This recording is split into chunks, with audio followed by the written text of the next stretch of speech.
இரும்பு மேற்கூரை சரிந்த விபத்தில் வடமாநில தொழிலாளி பலியாகி இருக்கிறார். மேலும் விவரங்களை எமது செய்தியாளர் தாயுமானவன் வழங்கிட கேட்கலாம்.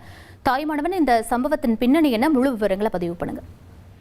ராமாவரத்துல நேற்றைய தினம் மேற்கூரை சரிந்து இடிந்து விபத்து ஏற்பட்டதுல மெட்ரோ ரயில் நிர்வாகத்திற்கும் கட்டுமானத்திற்கும் எந்தவித தொடர்பும் இல்லைன்னு மெட்ரோ ரயில் நிர்வாகம் அறிவிப்பை வெளியிட்டிருக்காங்க. குறிப்பா இந்த விபத்துல வடமாநிலத்தைச் சேர்ந்த தொழிலாளி ஒருவர் படுகாயங்களோடு அரசு ராஜீவ்காந்தி மருத்துவமனையில அனுமதிக்கப்பட்டிருந்த நிலையில் அவர் உயிரிழந்திருப்பதாக தற்போது தகவல் என்பது வெளியிடப்பட்டிருக்கிறது. சென்னை ராமாபுரத்துல அந்த கட்டுமான பணிகளுக்காக தற்காலிக குடியிருப்பு அமைக்கப்பட்டு அதுல ஆயிரக்கணக்கான வடமாநில தொழிலாளர்கள் தங்க வைக்கப்பட்டிருந்தாங்க.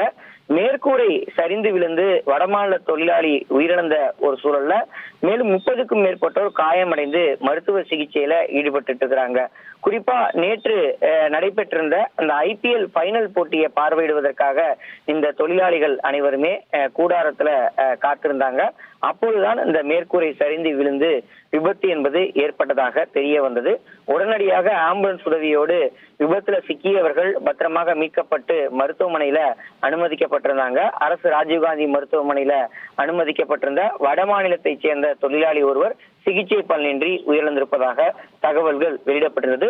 குறிப்பா இந்த விவகாரத்தை பொறுத்த மட்டும் மெட்ரோ ரயில் கட்டுமான பணிகளுக்காக இந்த தொழிலாளிகள் அனைவரும் பயன்படுத்தப்பட்டதாகவும் விதிகளை மீறி சட்டத்திற்கு புறம்பாக கூரை அமைத்து கூரையில அந்த தொழிலாளிகள் தங்க வைக்கப்பட்டதாக பல்வேறு கருத்துக்கள் வேகமாக பரவிய ஒரு சூழல தற்போது மெட்ரோ ரயில் நிர்வாகம் இந்த குற்றச்சாட்டுக்கு மறுப்பு தெரிவித்திருக்கிறது.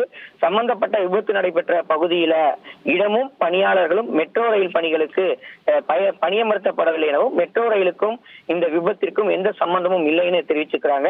குறிப்பா ராமாபுரத்துல நடைபெற்ற இந்த சம்பவம் L&T கம்பெனி மூலமாக கட்டுமான தளத்திற்குள் அமைந்திருக்கக்கூடிய தொழிலாளர்களுடைய கொட்டகையில நடைபெற்றிருப்பதாகவும் இந்த சம்பவம் சென்னை மெட்ரோ ரயில் பணிகளுடனோ அல்லது மெட்ரோ ரயில் திட்டங்களுடன் தொடர்புடைய எந்த ஒரு தொழிலாளர் கொட்டைகளுடனோ தொடர்புடையது அல்ல என்பதை தெளிவாக விவரிக்கும் வண்ணம் சென்னை மெட்ரோ நிர்வாகத்தின் தரப்புல தற்போது தெளிவுபடுத்த விரும்புவதாக இந்த அறிக்கையில சுட்டிக்காட்டப்பட்டிருக்கிறது.